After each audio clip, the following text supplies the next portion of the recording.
morning. Today is the 7th of January. This is the work session for the town of DeWitt. First up this morning, we've got Rolex, Ethan Allen.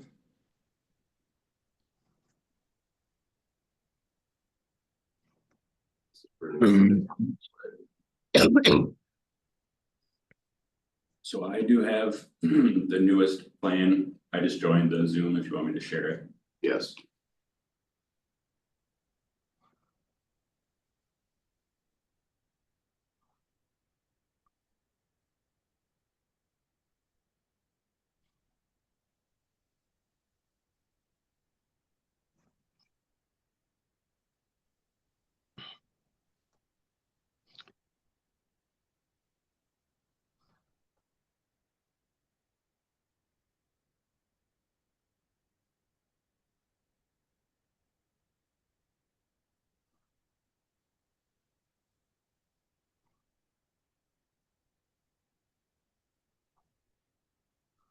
So we realized that there weren't enough ADA spaces, so Vince had these added in here by the front. And I believe that satisfies the ADA parking requirement. That was one of the things. And then it's just that decorative lantern. Did we lose any other parking spots? There was a handicap space over here that didn't have the loading area next to it. There was an existing one over here with the loading area, so they joined those two together. And then I believe, correct me if I'm wrong, I believe you had to add another loading area, but I don't believe you lost any parking. No, we swapped out the accessible ramp that we had in order to fit another space in, so that additional loading bay was not lost. To make up for the loss of the accessible ramp, we'll be raising that parking area for the accessible spaces are flush with the existing curb, so that you can access the facilities. And we wanted to make sure the parking count was exactly the same because, as Jamie knows, the variance was already approved, so we didn't want to mess with that at all. So it is the exact same amount of parking spaces. Okay. Derek and I looked at the parking together. I don't know that he took a hard look at this version of it, but I looked at it with him and we determined that it needed 4 spaces. Have him look at it today and just make sure. So I think that was good on the parking. I see the path was added. And then for me, really the only outstanding issue is that the decorative lantern on the pilasters. The lighting consultant is working on that, the fixture that the owner selected.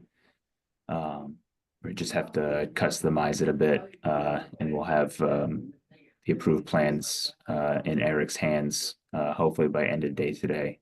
And just fixture with the cutoff.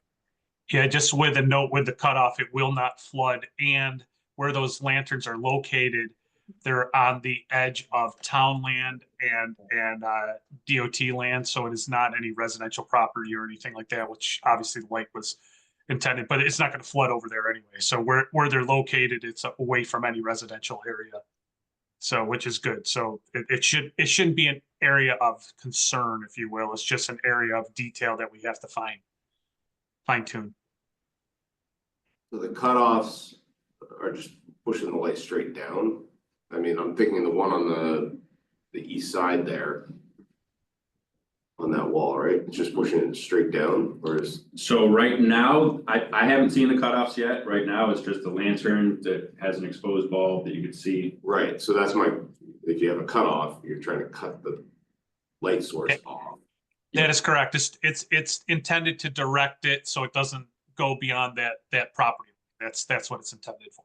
What's it gonna look like from Genesee though? I mean, if you've got a cutoff, I mean, we're not seeing the light? No, it's so it doesn't flood beyond the property line, so it's still illuminated, but we're just trying to stay within code. To your point, like you were saying, the DOT has no issue with it. I mean, obviously there's street lights right beyond that. This area that we're talking about really is not a area of concern at all from a planning perspective because it's the opposite side of the residential area and whatnot. It's just they didn't carry that specific unit that the client wanted, so they had to get it, so they have it exactly within the town parameters. Correct, Vince? Yeah, so we were showing the fixture, they used the best approximation fixture. But Eric wanted to see the actual cut sheet. We provided that, but that doesn't provide the lumens. So they're trying to produce a workaround to show the lumens, the cutoff, and the fixture that we've selected. Can you put me on a half scale? Get the side of lantern, right, Morris? to the glass, Mhm. and the light in here, Mhm. and you need it cut off, right, that light is being spilled out this way. You got some sort of cutoff that's pointing it down, so the light is coming down. Are you seeing the back of that cutoff and not seeing the light? Like you've got this nice lantern with like shield on the light. But the backside is all kind of lit up over here. You see what I'm saying? Like, Hard If you to go read. to 503, you could see a better example of the light, and then that, it's not what was shown on the photometric plan. That was a sub-in that met the criteria of the board. The light that was selected is on that 503 sheet. It's a pendant light standing on the top of the pillar, and would basically be blocking out 2 of the 4 sides, so there would be no spillover into the right of way. Blocking out 2 of the 4 sides. Right. Okay. so that's the thing, is you're kind of seeing this lantern, which looks like it's solid on the Genesee side because they need to cut off the light. So you're not seeing anything basically. You're seeing what the shape of the lantern is, but you're not seeing the Right. light. That's correct. That's Right, correct. so And that's- honestly, we don't have that's to do looking that. at That's that. up to the board's discretion because to your point, it's municipal land on either side of the land. That's my question and my concern, is what that looks like from Genesee, and I understand what they're trying to do with the cutoff to prevent the spillage over the property line. But at the same time, they're creating this entry wall with a lantern light on top of it, which has the shape and the look and the feel of a lantern, except you're blocking off 2 of the 4 sides to prevent any of the light from being seen from Genesee, which is part of the whole aesthetic of the lantern. So I don't know if there's a way to do it without. So basically the code Cut says off, the but- fixtures have to be full cut off. And there's an exception for decorative fixtures that aren't full cut off, but they have to be less than 1,200 initial lumens. So How the many fixture lumens? doesn't come with a bulb. So I was asking if they could find a bulb that's less than 1,200 lumens, then they wouldn't have to do the cutoff. So the lumens there's no limit on the lumens necessarily if you have a full cutoff fixture. If it's not full cutoff, it has to be below a certain level. And the Right now, my fixture doesn't lighting come with consultant bulbs. is, my So lighting there's- consultant's doing both. So is there a preference from the board one way or the other? And then that's the way we'll show it. I mean, aesthetically, I would say stay below the 1,200 and not have the cutoff so that it looks nicer. I mean, that's the whole point of that I entry agree. wall with the lanterns and stuff on it.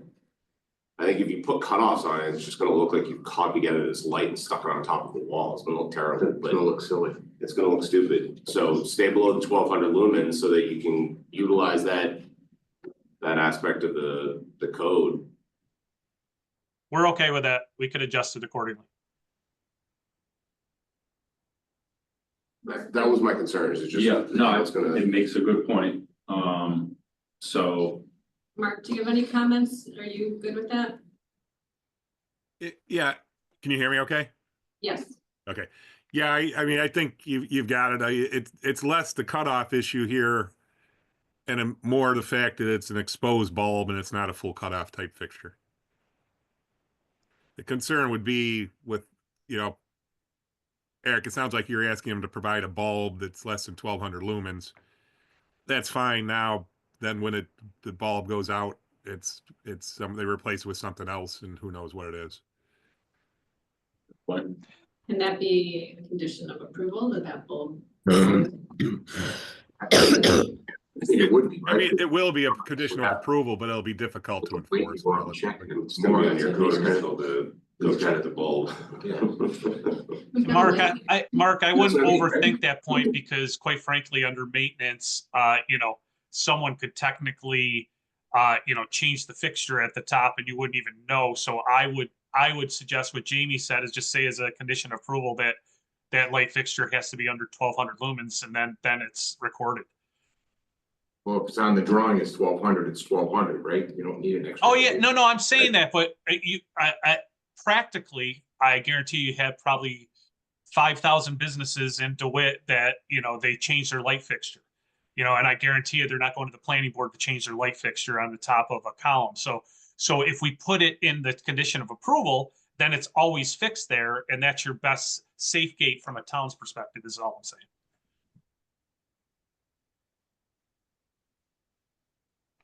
I think that's the best. That Yeah. sounds reasonable.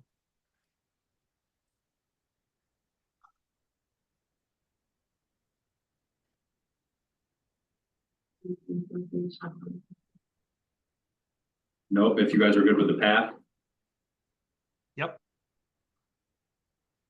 Board, Yeah.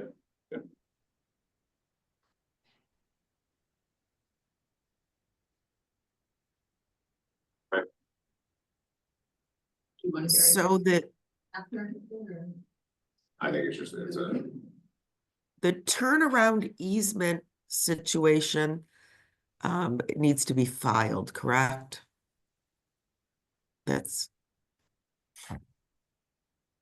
Yes, that has to be filed by you guys. We gave you all the information yep, because it's town land, but we've Yep. given all the easement descriptions, all the surveys, everything. So we gave you all the legalities. It just has to be filed technically by the owner, which is the town. well. Okay, I'll take a look at that. I mean, if you need us to do something, we could do it, but my understanding is you can't, you have to sign off it as the town, as the ownership. Yep, So we gave you all the information. Yep. I sent that along. Yep. Got it. Maybe we'll talk to Matt about that. Yeah, I'll just put it on as a condition, so, yeah. Have you guys talked to Rocco at all about that path through the Dewey Ave cutoff there in front? I did not, Vince, did you talk to Rocco? I have not talked to Rocco. This was asked of us at the last meeting, so we provided as per requested. I haven't had any conversations with anybody outside of Yeah, that. Can you zoom in on that? The intent is to remove that section of Dewey and then just keep 5 feet of asphalt pavement. That was the best way to provide a long-term path as opposed to removing all of Dewey Avenue and going in with a stone or mulch or something like that. So we're just gonna saw cut and leave in place 5 feet of asphalt. And the idea was to make it the simplest we could for Rocco, so it's no additional maintenance of a new path or a new material or anything like that. Will it be blocked like on the sides so vehicles don't try to? We have the call outs for the boulders, so that they'll be at either end of the road there, so you can't Vincent, drive is that through. shown on one of the other drawings a little bit? better? Yeah, it's shown better on L3. Okay, So there's work being done on town property, and as far as this resolution is concerned, the planning board will say that, this is approved, but it's subject to the town board or the highway superintendent giving the permission to work. That's correct. I'll talk to Rocco, Vincent, and I'll get back to you. All right. Perfect. But it's not gonna hold up, we'll just put it in there. It's not gonna hold up our approval. okay. Parking, lighting, and path. yep, Anything else? No, we'll get the updates over to Eric sometime today. Now that we have clarity on the light bulb. Thank you. Thank you. One housekeeping thing before we adjourn here on our guys is I'm not sure what technical difficulties you had, but I put a call into the town last night that we had we got a hack from you guys that about absorbent amount of fees that were demanded before this would be approved. And it originated, I guess, from your email system. I just want to let you know. It was on like official DeWitt letterhead and everything, saying Wow. that we had to pay $25,000 before it would be approved. Wow. Did you guys know that? Can you send us that so we can see? I can. I just I want I Don't click put on a it, disclaimer. It Daniel. doesn't Right. look like it's a malware. It doesn't look like it's a malware, but it looks like it's phishingware, if you will. But I'll forward it to you. Wow. Thank you. You're Yeah, welcome. please don't pay that. No, exactly. It's kind of funny They- because it's all official. It has a breakdown of each. It's addressed directly to me. It has all my Wow. company information. It has all your guys' information. It's kind of That's pretty scary. weird. So, Die. It's Thank not Did it you. have a like- link? Did it have a link like wire it here? no, it did say that you'll accept the wire transfer of me paying it on a wire transfer. Yeah. Wow. Yeah, got it. Send that to our IT people. That's crazy. Thank you. Yeah, someone's in this system for sure, guys. Yeah, thank you for letting us know about that. And no, you're welcome. You're welcome. All right. Okay, we're gonna talk to Rocco today about the path and see if he's okay with that. We're not sure if he's gonna be okay with saw cut asphalt, but we'll get back to you guys as soon as we Okay. can. Fair enough. Good, thank you. Thank you. Thank you. Thank you. And next up, we got Franklin. Steve, you on? Yeah, my computer's having a tough time booting this morning, so I got my phone. You could see me, right? Yep. Okay, thanks. So we got Franklin 1 and 2.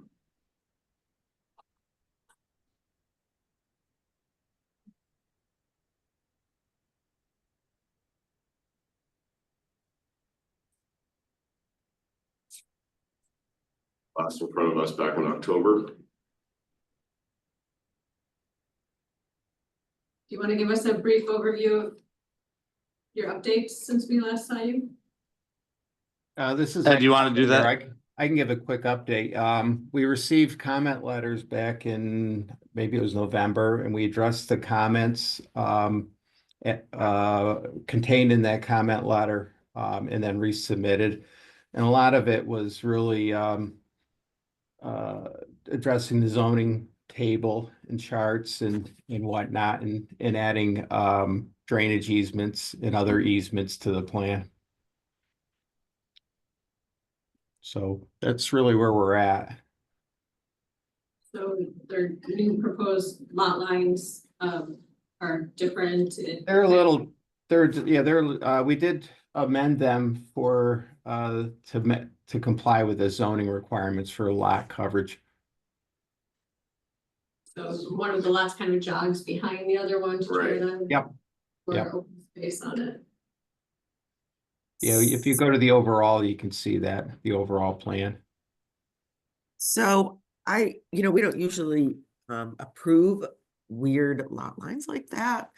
But I don't have a problem with it because if the easements are filed, honestly, these parcels are always going to have to work together. As long as, the easements run to the benefit of the town and they're not able to be changed, then I don't think it's going to matter. It looks weirder when it's just the map without the improvements shown on it.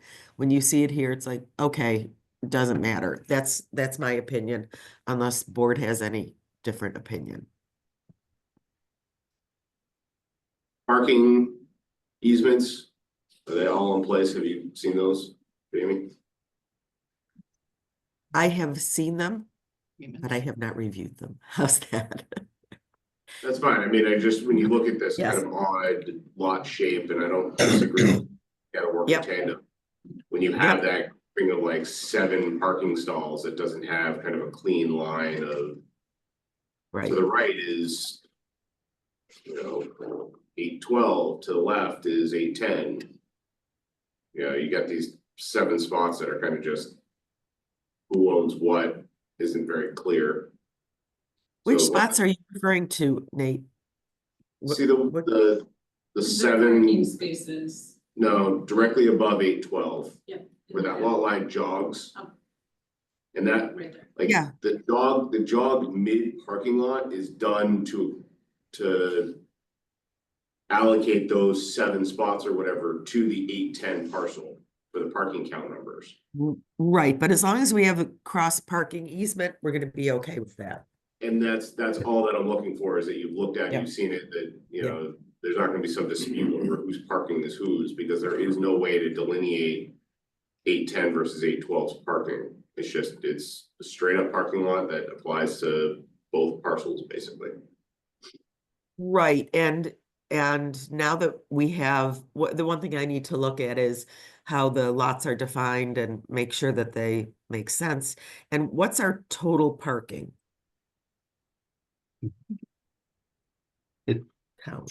We have 2 in reserve, we meet the parking. Yeah, we meet the parking requirements and we actually have 2 spaces in reserve, on the 812 parcel. What's the, No, it's on the other parcel. yeah, It's the to right of 812. the- Yeah, Let's see what they show. yep. The Yeah, you 2 can see them, dashed oh, lines. go back to that last plan. Oh. The layout plan. You Yep. can see them dashed in right in the, right there. They're dashed in, right? The only issue with those is you can't have parking in the front yard. Well, it isn't in the front yard, is it? It's So, the front. It's in a Oh, it- residential oh, it- district and it's in the front yard setback. And they can't be there. Since this is an R2, even though you have the use variance.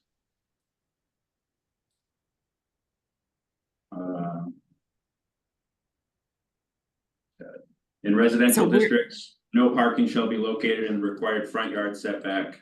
Except in legal driveway that provides access to the residence.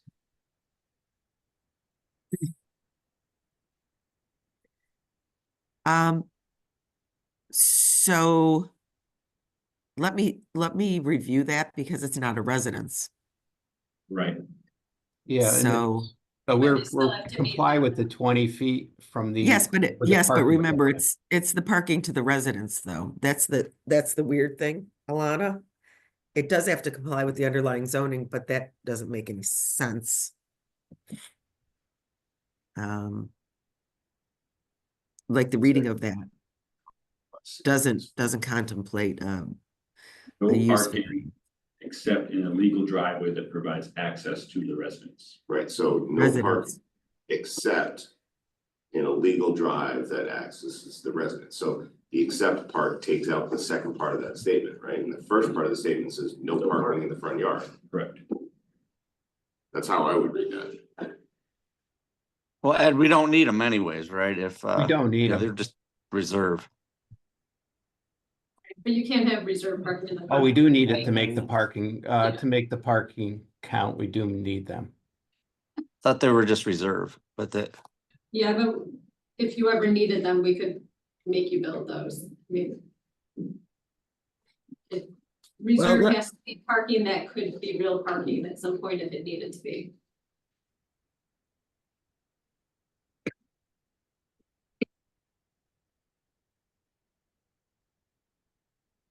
You have other locations where you can find 2 spots for reserve?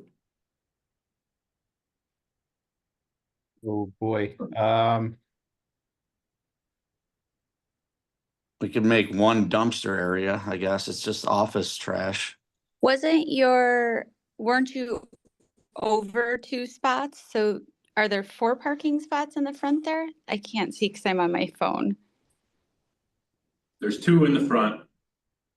So I think his reserve means extra, like you meet your parking and you have 2 extra. Isn't that what you said? No, they need 94. They're building 92 and putting 2 in reserve. Oh, okay. It's the other one we had to reserve. Yeah. the 10 parcel. Yeah, so we need. Well, I think we could do what Steve suggested and build one dumpster area for both buildings. These buildings aren't huge waste generators anyways. And pick up the 2 spaces there if we needed to. You don't have to have a dumpster, you could say, and provide a note that all of it's stored in the building is the other Or one option, of the buildings. but I don't know. Technically, you're not gonna have a note saying stored in the building, because it's not, it's shared dumpster. Right. Or we could do a small totes Buildings. corral somewhere. Behind the parking, You don't not necessarily. in the lot. Dumpster, but Well, and where I was going with this one, maybe if those are existing spots, but there's the 3 that are shown in quote unquote reserve on the left side of this. so yeah, that's for 824 that was approved in 1988, Okay, but yeah, those are technically. they're almost in the right away. Yeah. Jamie, can an easement include a dumpster? Sure.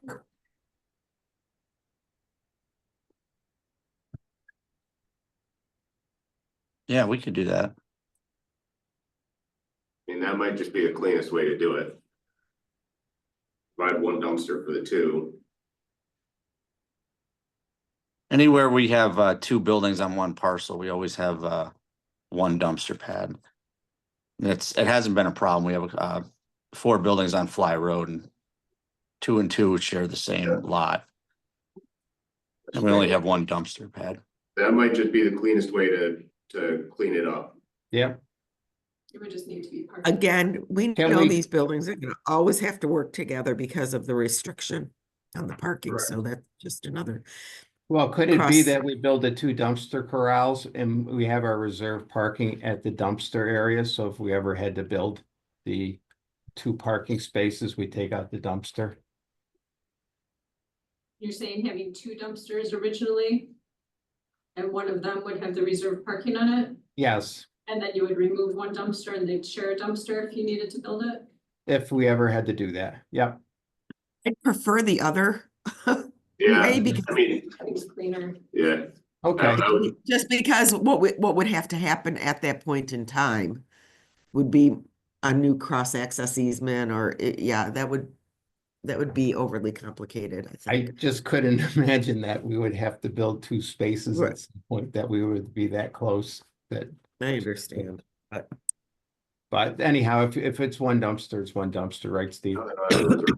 Yeah, I don't mind. It's worked before, or it's working now on To show that they. 2 of our lots. Yeah, they would. I mean, if they remove the dumpster and put 2 parking spots in there, they meet all the parking requirements. Right, but they need to show, like the plan now needs to show that they. Correct, yeah, they'd have to update the Yeah. drawings, but that gets the 2 reserved spots out of the front yard. But it doesn't show enough. I mean, Yes, it can we does. show parking under a dumpster? No, we're you're not- not showing, We show We're reserved. just doing 1 dumpster. we're not taking from the one front. dumpster, there would be no more reserve. Remove the dumpster and make 2 parking spots.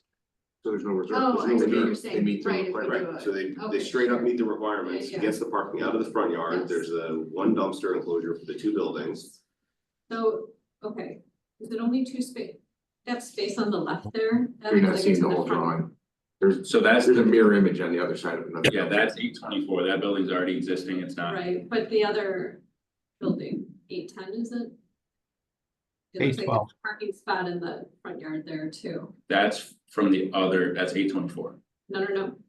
Google, no, the middle building. It's just the driveway. It's, This- yeah, The that's, driveway. that's the driveway, the new asphalt that they're putting in. Right, that front spot. That's in the, that's beyond the front yard setback. Oh, okay. Well, Jamie, is the front yard? Front yard is anything in front of the building, right? Right. Okay, so that's in the front yard. So, Is there one on the other lot too? That's partially in the front yard?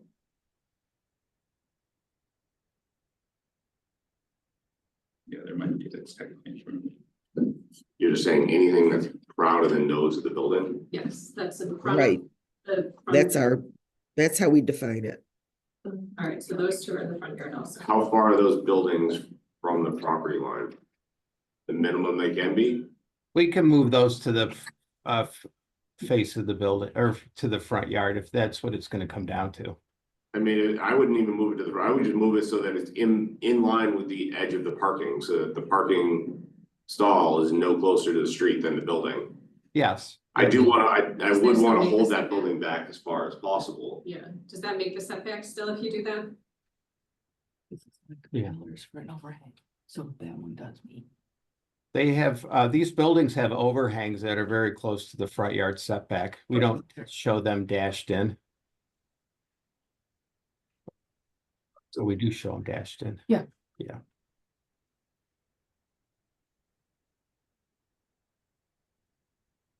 Oh, these are pillars here. Yes, and that's the overhang, the dash. Yeah, the dashed line is the overhang. So we are, the building is as close to the front yard setback as we can get it if we include the overhangs as the face of the building. Do the overhangs count? I don't think the overhang, Because for Solway Bank, they didn't. If the overhang doesn't count, then we can put the face of the building up there. we can, I don't know that the overhang counts. Well, if it doesn't count, we'll move the building closer. We interpreted it with the overhang. No, and I appreciate that.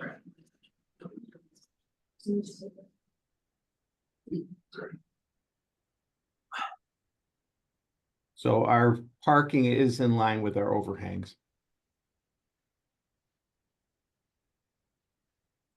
Amy, do you know off the I'm top of okay your with head that. What's the question? if the overhang counts toward front yard setback? Recording in progress. I don't know the answer to that off the top of my head.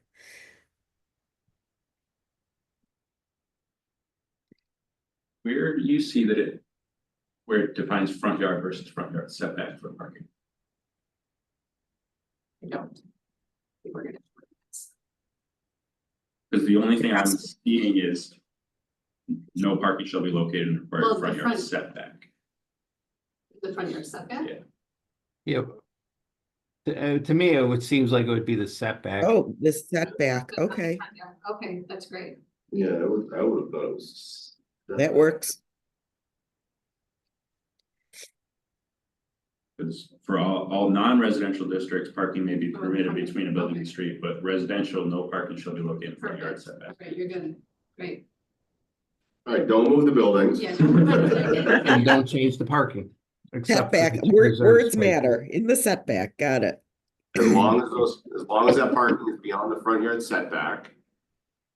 Buildings are fine, overhang's fine, parking location is fine, remove. One of the dumpsters, and probably I would assume you wanna, It'd be the one on the right at 812, so that our parking complies on that site. alright, so then you remove that, those become 2 spots, you meet all the parking requirements. All the easements are in place. Mark, do you have any additional comments on this one?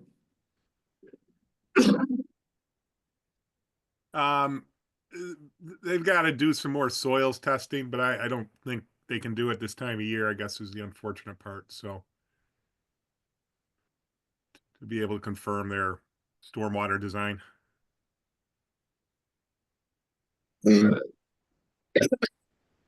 So could we approve stormwater contingent on infiltration testing and final design? Mark, is that gonna potentially impact the site plan? I think they've probably got enough room reserved for the stormwater. They just might have to change what they're doing. So I can't say for 100%, but you know, they have got quite a bit of area to work with. The elevations seem to be working out okay. So, yeah, I mean, what's your schedule for building permit and that type of stuff? Well, would like to break ground, well, depending on the weather, obviously, but sometime in late April. All right, so if that's the case, I guess I maybe suggest not issuing the building permit until this issue gets resolved. Late April should give you, Ed, I think that should give you plenty of time to get the. It soil is, tested. well, we still have to go through the city 3-mile review, which is gonna take 6 weeks. You need a subdivision application too. I don't So- think we've. Yeah, we received- submitted that just got it, yesterday. yeah. You just got it? Yep. Perfect. Just got the answer. Wonderful. The only other thing with this is like the lighting level at the property lines and the landscape buffer, but like we're saying, these two kind of have to work together, so I don't know if there's. How you get around that? You're saying the landscape buffer lot to lot because we're subdividing it, right? Is the side. Yeah, I think we have to view this as kind of a master. Yeah. You know, they're lines on a paper, not necessarily. But.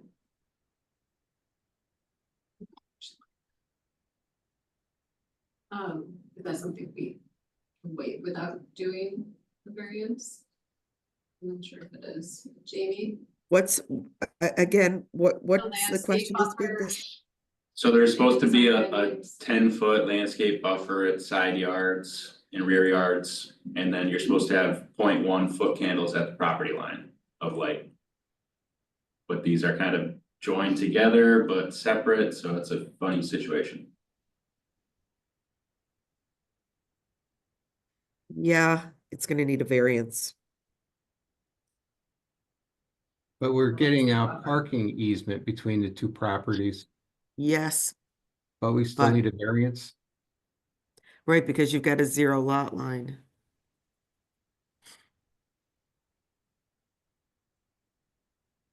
You're required to have a 10-foot landscape buffer around on the side yards of a lot.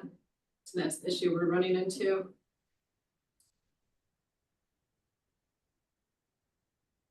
That probably wouldn't be a big deal. Given how the site works together, but I think. It's a shall in here. Alright, so if they need a variance, we need an application, we need to get that done. We just got the subdivision plan, so. That'll be on for concept. Yeah, we meet on the 9th. Thank you, 23rd. 23rd. When's the next CBA meeting? And when's the submission deadline? One is the February meeting. And the deadline. Are they gonna have the February meeting? Cause they used to cancel that all the time. They just moved it to a Tuesday, Okay, get it off the holiday, but the deadline for that is February 3rd. Yeah, February 3rd. The deadline for the February meeting is February 3rd. The meeting's February 25th. So let's make sure that we give them exactly what variances they need. Because we're treating this almost as one property. See that landscape buffer. Mark, any thoughts on lighting for this where we have the 0 lot line situation? I think, I mean, I think you would want it to function as one site, personally.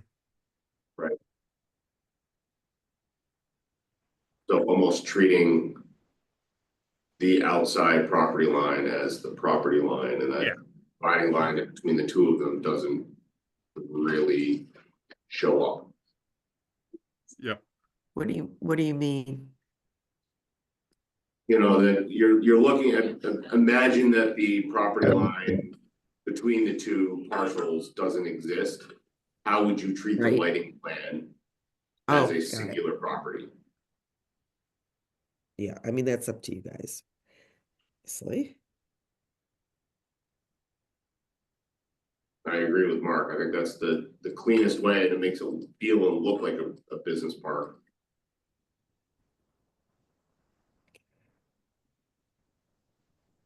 Also, the safest way, then there's no dead spots in the parking lot. You would still need to make sure that you comply with all kind of the outside property lines. Oh, right. You know, residential neighbors to the east, And it does. so. Do we need to do variances for any lighting stuff? No. Jamie, or No, we do- No, Okay. it's not part of the zoning code. So, you can vary from that without requiring a variance. Agreed. It's a 10-foot setback. We need to do any sort of lighting easement type stuff, or we can just adjust it for the site? Well, I think when we approve the site plans on each, we may have to put some reciprocal requirements on it. Like they can't change the lighting. I mean, it doesn't, I mean, I think it's really implied, like they can't change anything on the site plan. And I'm not that worried about it. We'll get whatever language we think we need. So Jamie, can we just consider, I don't want another Cheng Plaza Yep, that's situation. true. Yep.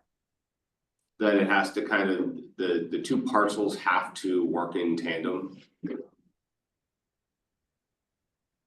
Well, mean, I think that anything that you want to make work in tandem would be part of the easement written and filed.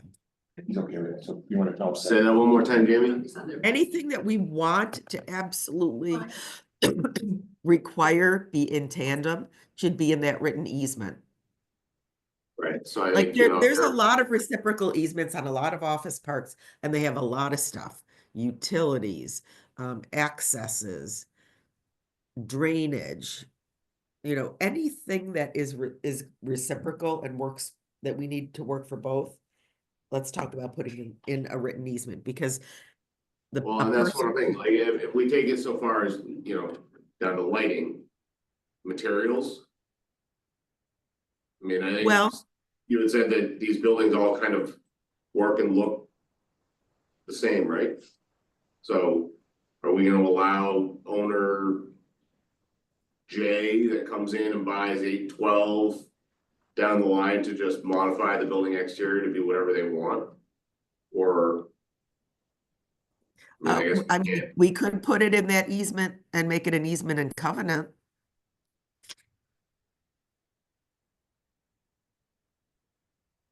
But again, that doesn't tie to 824, which just these two buildings. Well, Not It pretty long. doesn't tie what, well, 824 is out of it. 824 is what it Oh, I is. know. Yeah.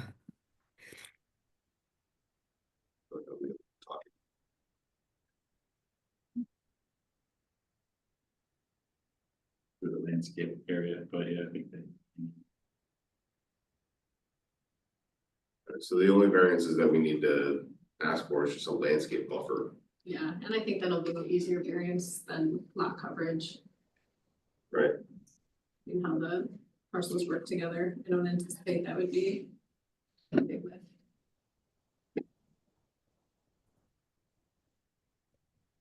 And are you still on here? Yes, Doug said he just talked to Rocco and he's okay with Dewey Ave. oh, okay, I'll let Vince know.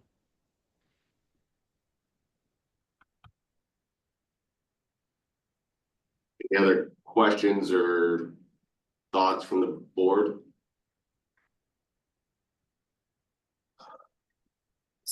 So my question is timeline.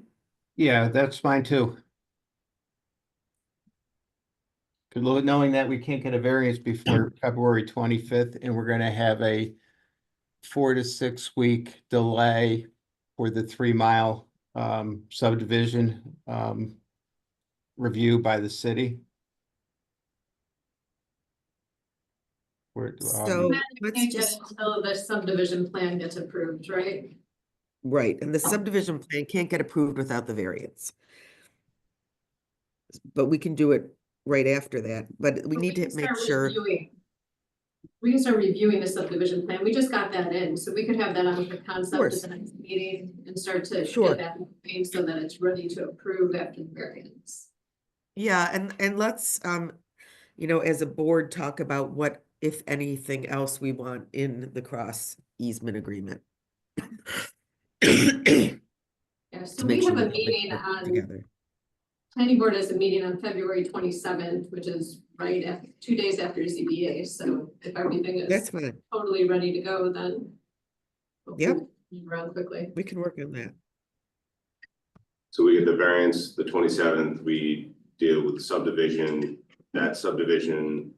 If we can get 23rd, that, we'll deal with the subdivision, the concept. no, I'm talking, yes, concept, but if we get the concept addressed, we're working on it. ZBA, we get the variance approval for the landscape buffer, we worked on the subdivision. The 27th February, Yes. we can approve the subdivision if everything else has been worked out ahead of time. And the site. And the site plans and everything, then it goes to the 3-mile review. Right after that, that would be 6 weeks, so. All of March, probably 1st of April. That. Hopefully we get. But we don't need to We necessarily. don't need to do it. We don't need at to, that point. we wouldn't issue the permit. And to Mark's point, until they can get the infiltration testing and everything finalized in there, so. As soon as the ground thaws enough and you can get. Good data and you do your infiltration testing. You wanna be in early April, we will have taken care of everything we need to take care of to get you ready, we just won't issue the building permit until that.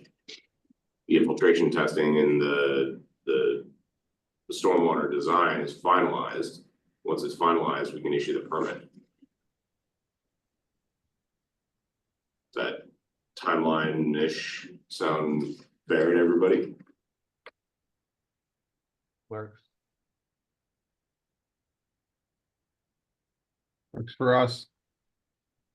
Just make sure you get your application Yeah, into we're- ZBA to keep this thing We're moving. gonna get the ZBA application in this week, so it's ready to go. And it's only for the landscape buffer. Yep. Yeah, but it'll have to be for each proposed lot, we'll need a variance for that, So we need to very. because they're gonna be 2 lots. And they're both. Okay, yep, we'll Okay. get them in. Okay. And then we'll update the plan for moving the parking. And I'll touch base with our engineer on the stormwater, see where we're at. Okay, great. Yeah, and just send us the new site plans when you have them, and we'll just try to keep things moving over here. Okay, good. Seems like we're almost there. Yes. Yeah, so we're gonna put you on for concept for the meeting on January 23rd for the subdivision plan. Sounds good.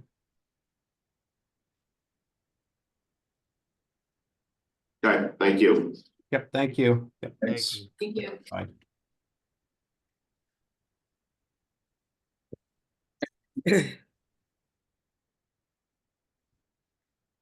Okay, who's still hanging in there? Randy, Kevin? Did we Max is lose- here. Max is here. Okay, Floor's yours, my friend. Do we have the, oh, there you go. Which one do you wanna talk about first? We have, This is Jamesville. Jamesville, yeah. So the proposal here is basically related to the possibility that the penitentiary is no longer a penitentiary. So that is the one large parcel in there, which that's all owned by the county. Most of it is basically penitentiary and penitentiary grounds. We talked about this in the planning department and then at the town board. Wanting to be able to make sure what this was going to be developed. If it ever was not a penitentiary, we had the feeling that the current R0 zoning was just kind of. You know, everybody always thought it would be a penitentiary, so we thought it really needed a review. Upon that review, the board felt that the best existing zone was the Hamlet zone, given its proximity to the current hamlet of Jamesville and the Hamlet zone. And our desire for a nice development, that included the possibility of mixed use. Along with the large penitentiary property, we've also, proposed changing, the zoning across the street, which includes, like 3 residential houses, that are already in, the Hamlet residential overlay zone, and then the, Jamesville Fire Department, their firehouse, and their vacant lot that they own next to it, which are currently industrial, zone, just making that all Hamlet as well. It is also the town board's intention to pre-qualify, the penitentiary property, so south of Seneca Turnpike, as an MUV2, under our mixed use zoning, but that's not going through the full process. That's just basically altering our map that we have that's available that says, oh, this is where we kind of think mixed use would fit. The MUV2 is based on the size requirement, the height requirements that we think would fit, and the former cement factory site in the Hamlet is already MUV2 pre-approved. So we thought that matched quite well. Of course, the size of this parcel, if one developer was gonna try and do the whole thing, they were in a mixed use fashion, they'd be coming most likely for an MUV4 anyway, because it would qualify in that. Are there any questions? So I will weigh in. We had a discussion actually at pre-agenda meeting about the penitentiary parcel particularly, then I'll talk about the others. Right now, it is the most restrictive zoning, RO. I don't think that the change the zoning and it will come theory is the best one. I mean, we have actually tried that in some zones when we did the MUVs and we're like, oh, maybe they'll build the MUV here because it's available. And we have not been terribly successful with that. So that's my first thought. The second thought about zoning, the RO, the penitentiary, you want to zone Hamlet, or is that off the table? Yeah, that would be Hamlet, underlying zoning. So I'd like to talk about the Hamlet zoning and what happened. And Mark was involved in that or remembers it. And it was like a 2-year process to basically fit the Hamlet, which is an already developed area, into like making it a better architecturally and, you know, this cute little hamlet, etc. So most of what you see there in the Hamlet zoning is a retrofitted zoning. I don't think that's going to really work in its form in that zoning district where the penitentiary is. What I think might be a better approach, and I don't disagree that it's better maybe than an RO, but right now, if somebody goes and buys that, it's RO. They would have to build something RO, and the town may not want that. And by the way, very few people want it.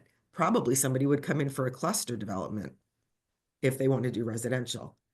But more likely, I think it would come into something like we did over at the shopping town and just talk about something brand new if people are so inclined to do that.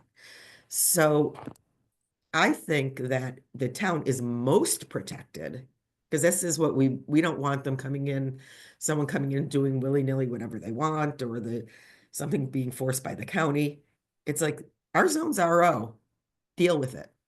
And then you're gonna start, then someone has a project, then you're like, okay, let's make it let's change the zoning and make it an MUV, or let's do a different planned development district or something like that.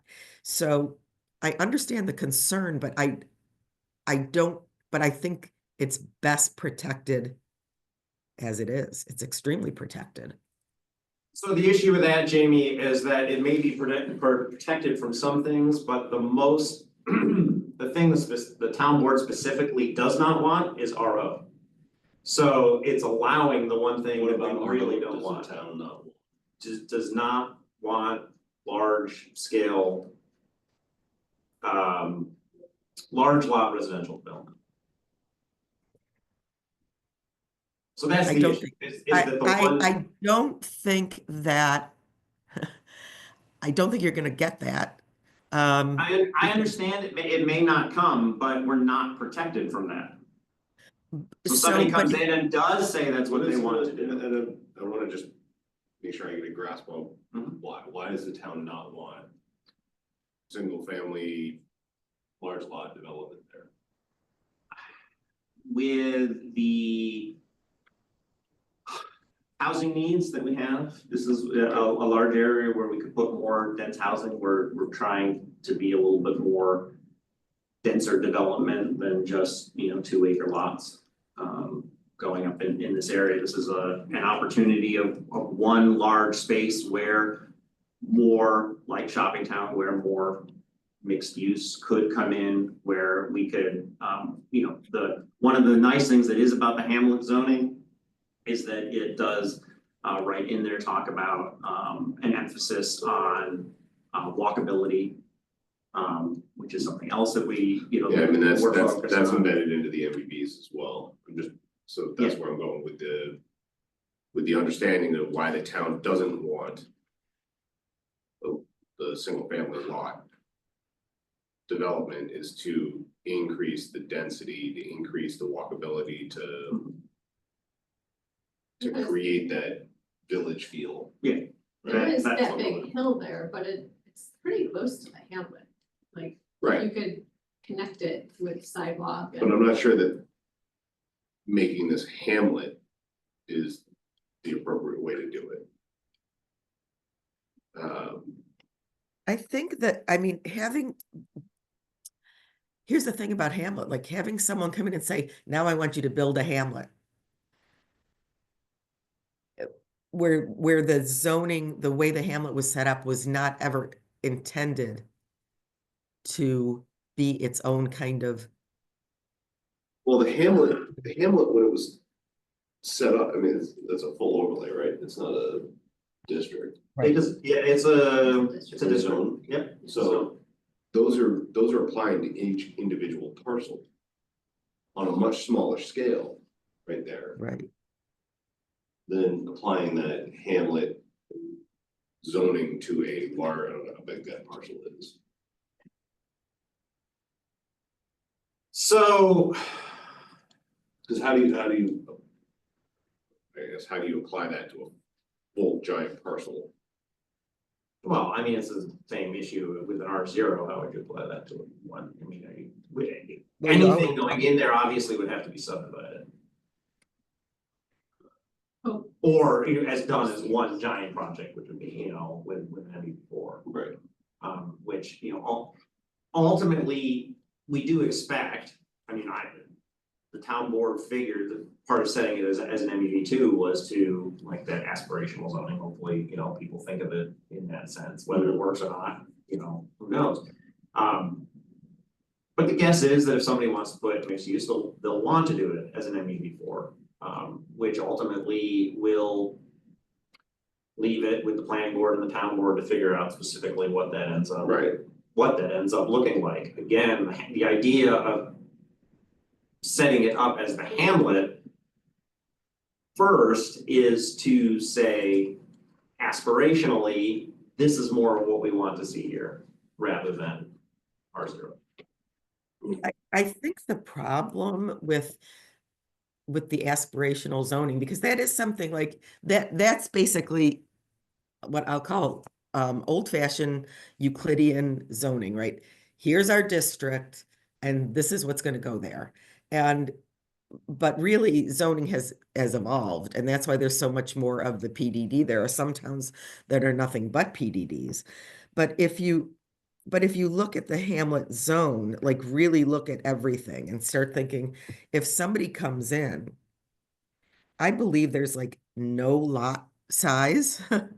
There's I mean there, there's no lot width. There's the lot area and the front yard, it's very minimal. So if someone says, wow, this is great, this is Hamlet, and they come in and like, you don't know that somebody's going to come and buy that whole thing. And then you're going to have this kind of piecemeal, well, I'm in the Hamlet district and I don't need a minimum lot size and I don't need a setback. And here's my cute little gabled roof building. Like, I just would like the town board to look at it in a practical way. And I don't think the Hamlet district is going to fit. Now, I'm currently a one-man chorus. I don't know if anybody else agrees or has a thought process on it. So Jamie, are you saying that there's not much control once it's classified as a hamlet? I think what I'm saying is once it's the hamlet, there's the rules were for the Hamlet district were really considered in light of the really small lots and they're fronting the streets that are already there, that really not much more would happen. Now you're saying, now I've got this new thing, it's called the Hamlet district, and it's a wide open space. And it does not have, I'd have to look again, but it's got some pretty easy, zoning requirements, like no minimum lot size. The setbacks are very small, and it doesn't say you have to build a whole streetscape. You could, build a cul-de-sac. You could build a single driveway. You did this. So you're saying it was retroactive versus future. Right. I think it's dangerous. I think that the current zoning allowed, lot size versus if in this instance, you're proposing to go to a hamlet and show what those, just as a second sheet to this, something that allows that comparative. I mean, if the recommendation of the town board is that it's going from R0 to hamlet, it'd be good if this board had some sort of direct apples to apples comparison. Showing the current zoning? Well, current to proposed. So what are those changes? What are the big impacts? Do you want us to pull up the zoning map?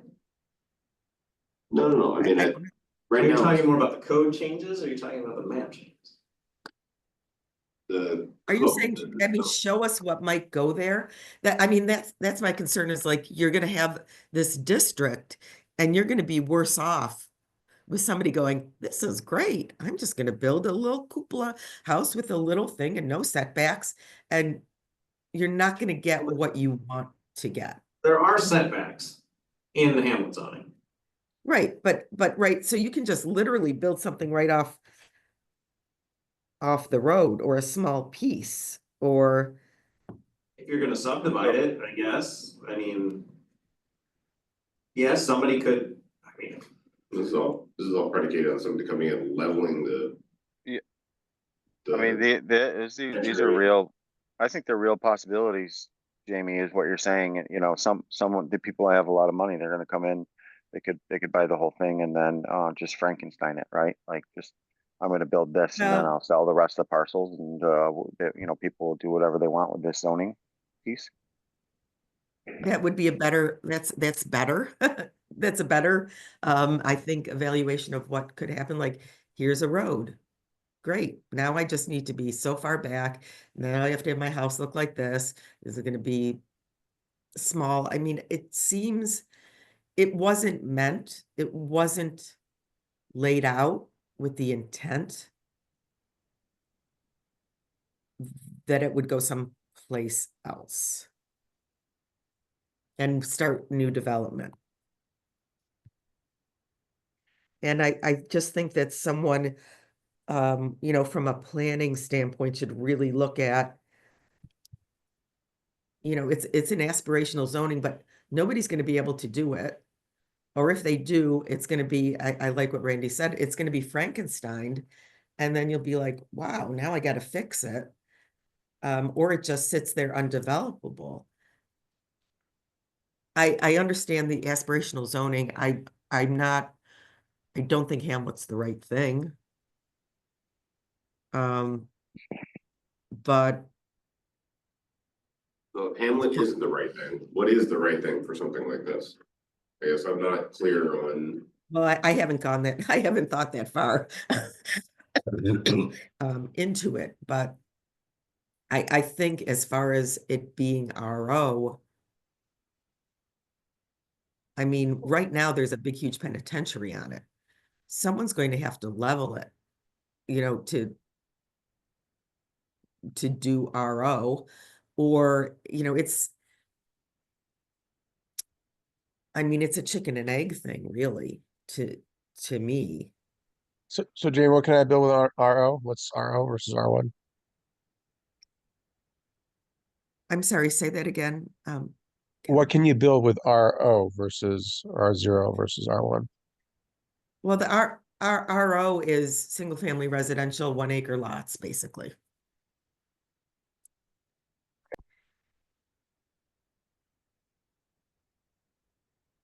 That's all that's allowed, so. Right. You're gonna get more cul-de-sac developments, but again, that's. All based on somebody coming in and leveling all the penitentiary and the grounds and the outbuildings and fences and all of that in order to create. 2 acre minimum lots that people are gonna wanna live on. Yeah. That's so economically unfeasible, honestly. To level that, to build those kind of homes. In this, from what we know of life right now, right? So we can only go by what we know. So by keeping it RO, someone has to come in to the town and ask for something. They're going to ask for, I mean, they may even ask for a use variance, but that's a whole, we're going down a, you know, a path. If they want to reuse that building, maybe it's the building can be reused and made into residential something. Right now, it can't be made into a factory or anything industrial. I think. Just FYI, in RO. Not by looking at the top of the, I think most of it's located. there's the top of the lake right there. Top of the lake in your drawing. It is on the same parcel. No, the solar field is in the same parcel. So just FYI, everyone, in RO, the minimum lot area is 40,000 square feet, so it's just under an acre. The reason that they're bigger when you go over the town line is because you use your sewers. In some areas of city lights, that's why they have bigger lots. Or not over the town line, over, you know. Yeah. In city lights. Over Taylor. But right, I mean, really, to make that kind of development, you'd have to get rid of the penitentiary. You'd have to get rid of that building. And a lot about that. And the cost of development for an RO is going to be so, like, you're like, wow, we don't want RO under any circumstances. It's not going to happen because it's economically infeasible with what's sitting there right now. So someone is going to have a vision for that the town's going to have to buy into and get the kind of zoning there that you need. But the Hamlet, I think that you're going to get something someone might say it's the hamlet and then kind of, you know, jimmy it in like Randy was saying. You know, get a patchwork of something you just don't want. That's my opinion. Anyway. I'm going to push very hard for the board to change it from R0. And I believe the majority of the town board will agree that we just do not want it R0. So we looked through Hamlet, made the most sense.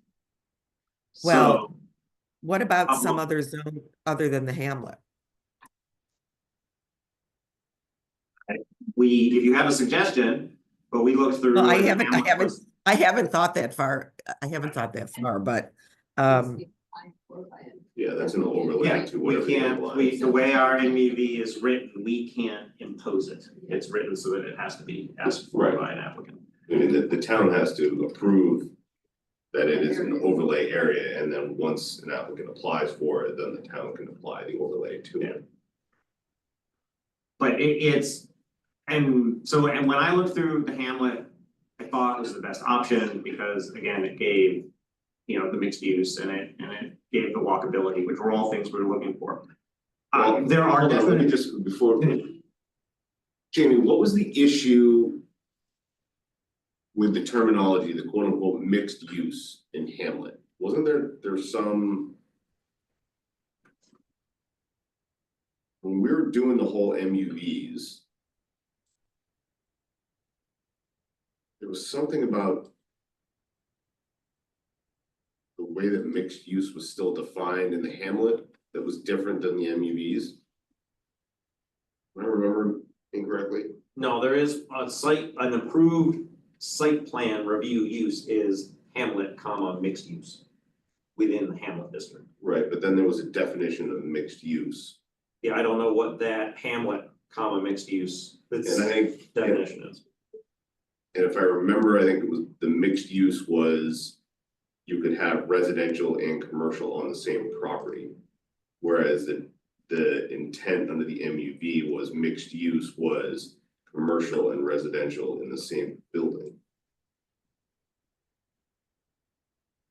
And I'd have to go back and look, but I feel like that was.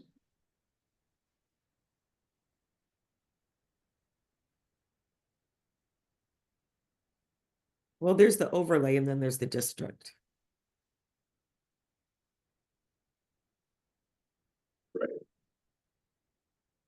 We're considering at some point that this might be too big a question for right now with this, but considering having a mixed use district that isn't optional, you know what I mean? Having like a real mixed use district. So and this is not, again, this is aspirational. I think we are going to, and I've spoken with Ed and I've spoken with Alana a little bit about this. I think we are going to do a comprehensive plan review in the next couple of years.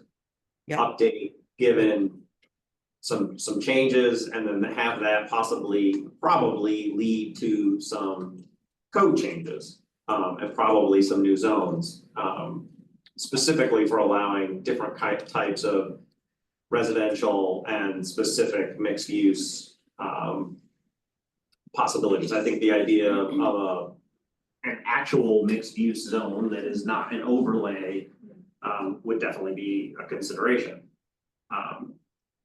This may change in that timeframe, the penitentiary.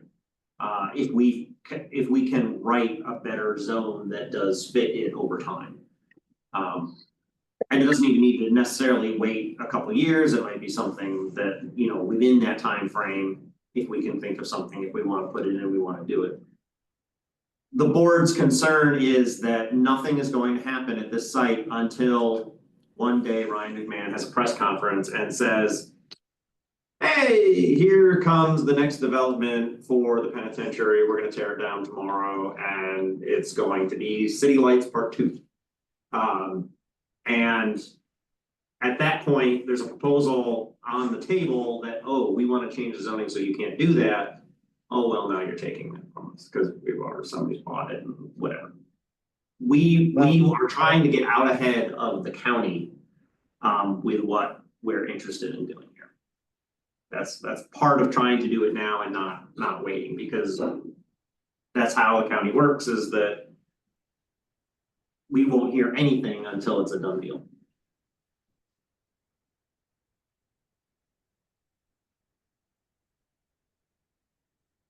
It just doesn't seem to me that the Hamlet, I think you're going to be worse off with the Hamlet zoning because of like small lot size. You can, you can have, very little road frontage, and you can have all these millions of uses, like a ton of uses. And I am concerned that it would be, I think the town should be concerned. I think part of the issue is that the town board is interested in smaller lot sizes. The town board is interested in more uses.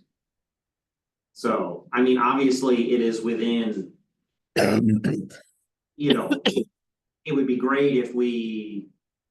Right, but if somebody just kind of buys up the front part of this road frontage and, throws a bunch of stuff in that they can make a quick buck on, I don't think that's what you want.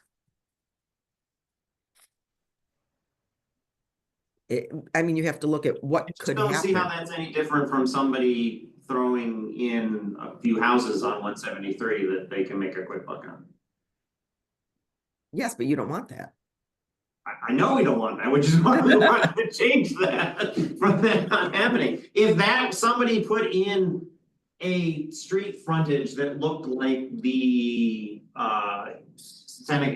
continued Seneca Turnpike through the heart of Jamesville, the couple of buildings that are there, they decided to put that along Seneca Turnpike in front of the fire department, I think the town board would probably be okay with that. I mean, either way, you could do a subdivision. Yeah, right. Yeah. I mean, better than houses. We would prefer it to be commercial than houses along 173. So if that's what they were doing, then okay, and it would still have to be subdivided. I mean, I agree. I don't think the Hamlet's perfect, but without writing a zone that is specific for this lot, I don't know what the Hamlet seemed to us to be the best fitting.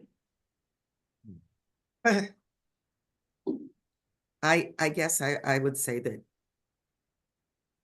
you should look at that. I understand you don't want RO. It seems unlikely that that's what's going to happen there.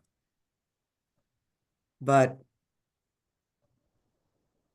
because the cost is so tremendous. Like Ryan McMahon would make a buck on selling that facility and that property. I doubt someone's coming in tomorrow. Some version of an adaptive reuse, that they're reusing the building and expanding the campus and creating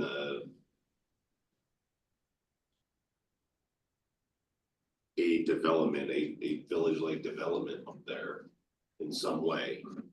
That's more likely than tearing it down and subdividing it off into a bunch of R0 properties. I really don't know I don't know the likelihood of them keeping. I mean, I think keeping the building. It's an old jail.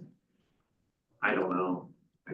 Yeah, I mean, I haven't seen. We don't know what it looks like. I haven't seen, other than like you go up to the North Country, the old penitentiaries, the only thing anybody wants to turn them into is data warehouses. Right, which is not allowed in RO. So it's just like, that's not, I don't know that anybody is out there redeveloping for other uses. It's a niche. It's a niche market, yeah. I don't know that there's a template. I think there are some things to consider, and I think there's I'm not sold on the Hamlet change. But I agree that there is something that should be done to this site to set it up for the best possible future that it can have. But I don't know that that's imposing the Hamlet district on this site. And I don't have the answer for you, and I don't know what it is, but I'm just concerned about the unintended consequences of the Hamlet district there. and that's why I think having a comparative chart so that we understand what the implication, because it may be one giant parcel right now. Playing this out, that if you turned it Hamlet, then gets subdivided into 50 little lots that are all Hamlet. And what does that look like? What's that comparative analysis? Sure. To it. So, all right, what's the next one? I think we beat this one to the. Okay, old stone house, this is currently zoned high tech. But it looks to me, I mean, my impression of it is it was just drawn on a much larger map to just extend the high tech line to the east. That is a residential corridor there along Nottingham Road. So this gets rid of the little weird triangle piece is actually Drumlin's Golf Course. Changing that from high tech to the residential, which is the rest of the golf course. There is a house, former farm barn kind of thing across the street there on the corner lot, and then the church on the lot that attaches to 481. You have the other side of old stone house. There is a single property there, and then between that and the Drumlin's property is a slice of the quarry. The idea here was that this really is a residential district. On none of these properties changing creates something out of use. Everything that's already there would be acceptable, and it keeps that area. Is this the one where we were talking about it creates a split zone lot? It does create a split zone in the quarry. So I completely understand if the, planning board doesn't want to do that, because they think it's an issue. Yeah, we're not. That's fine. So with that, where the house is. Can someone with a cursor, kind of show again? So that's the proposal, and there's that one that's going to create the split zoned lot is where exactly? Right, so if I no, stay up there. The little arrow wedge lot at the top, the very top piece there, that's part of the golf course, and right now that is high tech. And it is currently split zone from R0 and high tech as part of the golf course. This would remove that split zone in there, make it all R0. Makes sense. Moving down clockwise to the right, that next little parcel right there, that one is part of the quarry. And that's the proposal, that's the split zone. Yeah, that would create a split zone. Right, so it's high tech to the left of the line, R0 to the right, but it's all one parcel. I'm not worried about the right side of the road, that's the church and the other stuff on that side of the road, the little house there. And then the parcel, that one right there, which is it currently high tech? It's currently high tech. Currently high tech, but that would be an individual parcel that would be modified to R0. So the question. And what's across the street? The church. Church and a house. Church and a house. Church is on that weird little. Yep, and it's zoned what? High tech. High tech. And those ones would make sense. So the question is, does the high tech just remain on the left side of the road? And make everything else R0 that fronts up against Nottingham? I mean, I know you got a small little wedge of space. But versus creating a non-conform or not-conform, a split zone lot. Is someone trying to build on right where the cursor is right now? The property owner there would be interested in building residence there,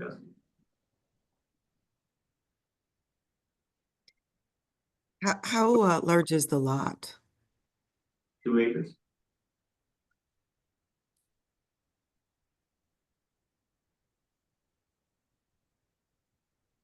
Tech doesn't allow for residence.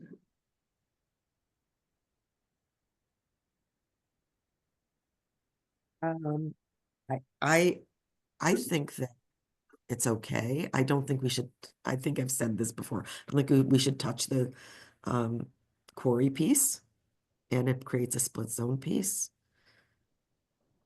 And it becomes kind of an outlier being kind of fronting on a road, but being but it's part of a piece that's already, you know, developed as the quarry. So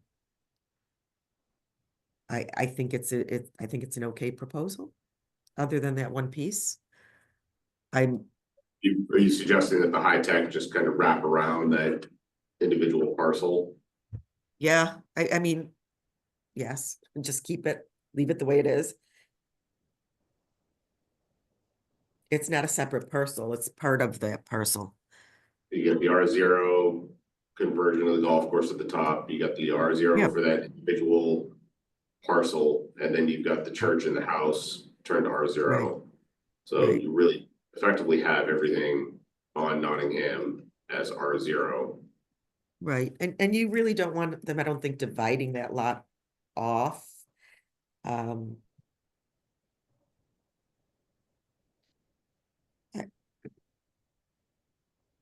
I suppose It's the quarry to subdivide that piece of property and create the line for you then. I think that would be a conversation if the quarry ever came in and did want to develop something there. I would say, can you, as part of it, can you subdivide that off so that there isn't, you're not putting something up right there. But that's, I have a feeling that that quarry is going to do nothing with that property long after all of us are gone. yeah, they don't like. They don't want to go through the process of reclaiming it, so. Right. They had an RFP. You're gonna end up kind of just being a vacant lot. Right. Or just a fishing expedition. Yeah. I mean, it wasn't even worth so many, we looked at it, I mean. You know, if the church is no longer a church, it would have to convert to residential. Right. Which is fine. Alright. Next one. Great, this is the last one. Some James Street. Yeah, so this is the James Street, and the proposal here was to convert these properties from R2 to R3 that are facing the village on James Street from Kinney down to basically Lake Creek. And this would actually bring some of these into, because there are 2 and 3 family homes in there, this would bring 11 of these properties, I think, into conforming as R3 rather than R2. Jamie did send around that this had been I don't want to quite say addressed because it never got finalized, but evaluated about 4 years ago to actually creating another overlay type district that would cover these same properties. It accomplishes much the same thing, basically. The only thing that changing it to R3 does, it does allow a couple of more uses than the overlay district would. I think that one of the things that the that that overlay accomplished, Max, was not just bringing them into conforming uses, but also conforming lots. Because the idea was you wanted these lots, like their use is good, but also that their lots are conforming because their structures were non-conforming. So maybe you and I could take a look at that, because even if you convert this to the new zone, the lots are still going to be non-conforming lots.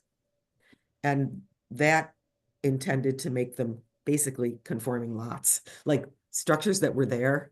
So, because what happens is people go for mortgages and their use now is conforming, but their lot is non-conforming and they can't. So you're talking like the setbacks? Yeah, Wait. yeah, the bulk regulations, I think, Okay. is what fixed that. So maybe we could take a look at that.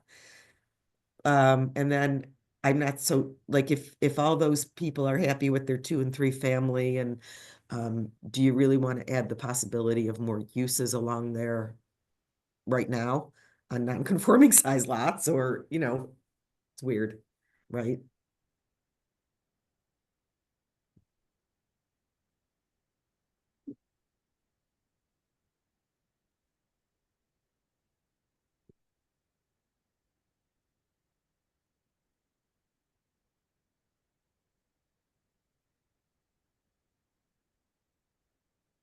Right? Is So you'll everyone take a there? look at that, Jamie? You guys love it. Sure. Yeah, yeah, I'd like to Conversation get- with it. I mean, it's really just if the board.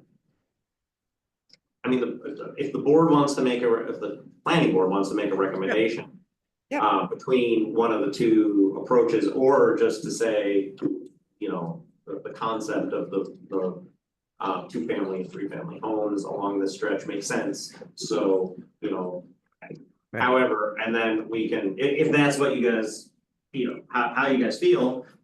And then I can take that back, it's just a different process, because that overlay was never passed into law. So it's a Oh, different right, right, process. but I'm saying, yeah, we could pass it, it's like 99% ready if everyone looks at it and agrees with it. It even has the it has the enabling legislation, and it has the zone and everything. It's just a changed. different, it's just a different process, so, Right. however. Yeah, yes and no. I think either one works. Yeah. I didn't know. Until Jamie brought it up, I didn't know that proposal existed, it was before my time on the No, town. yeah, that's right, And I it think seems to have forgotten it. Yeah. So, Okay. yeah. Yeah, let's take a look at that. Because I think it solved all the problems of that. And I think the only question, Ed had I wanted think to the only accomplish. issue with the overlay, the only thing really I noticed that there was different is if somebody wanted. I'll, it was before the holidays. That I Yeah, let's actually look looked at it, so I will need to I look know. at it, like, jog my Okay. memory. Okay.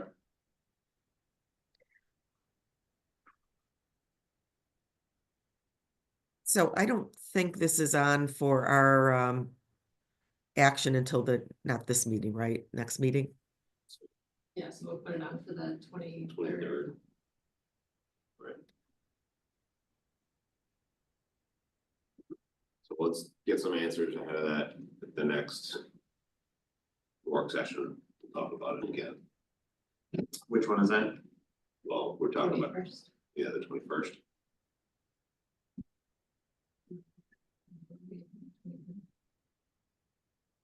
Okay.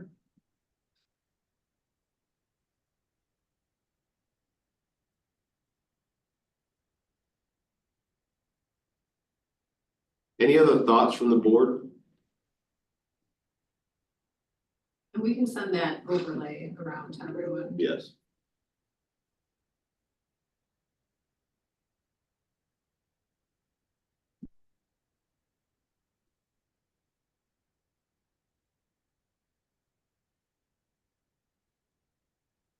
Yeah, Jamie, it's late. If I just agree that this should be we should be helping people be able to bring these things in as conforming as possible. Otherwise, it's a big task for anybody to do anything with their properties. Right. So we'll send out the overlay language to everyone that was worked on a few years ago. So assuming everyone likes the idea of this, the question would just be overlay or zone change. What's the best? What's the best way to do approach? it? Yeah. Yeah.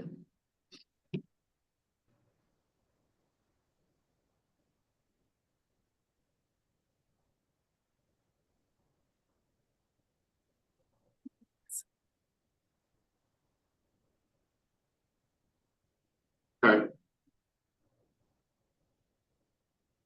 And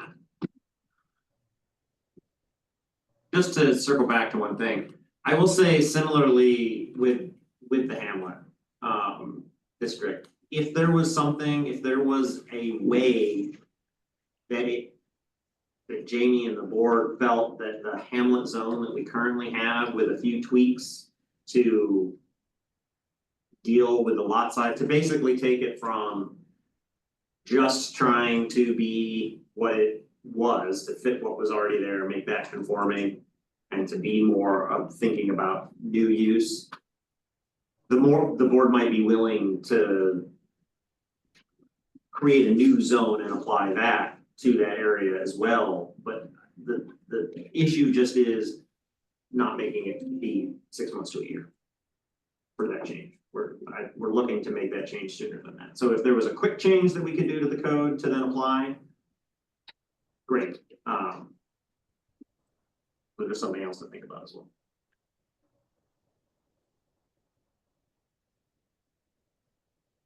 Thank you.